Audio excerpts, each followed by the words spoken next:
আজকে চলে আসলাম ভিন্নধর্মী একটা খাবার খাওয়ার জন্য। চলুন খাবারটার সাথে পরিচয় করে দিই। মুড়ি ভর্তা নাকি? আমরা মুড়ি ভর্তা খাবো।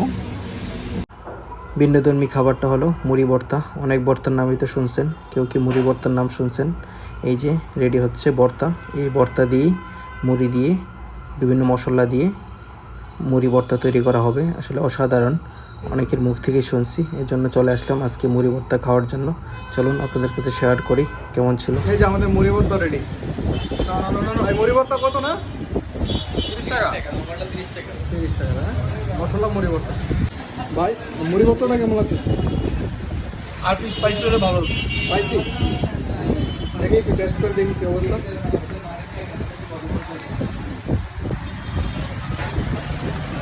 ও মাই গড। হ্যাঁ একটু ঝাল হলে ভালো হবে। হ্যাঁ ঝাল কম। এখানে মজার বিষয় হলো, এটা হলো জাল টক, এটা দই টক, এটা কি তেঁতুলের টক। খুব মজা আসলে, সাধারণ টকগুলো।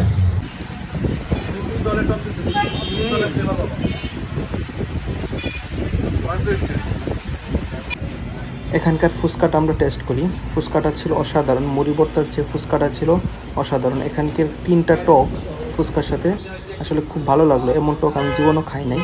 তো মূলত এই দোকানটা অবস্থিত লাভ রোড, মিরপুর 2 নাম্বার। আমার অফিস হলো মিরপুর 2 নাম্বার। 2 নাম্বারে আমার অফিসের পিছনেই লাভ রোড অবস্থিত। লাভ রোডে খানদানি খানাপিনা অবস্থিত।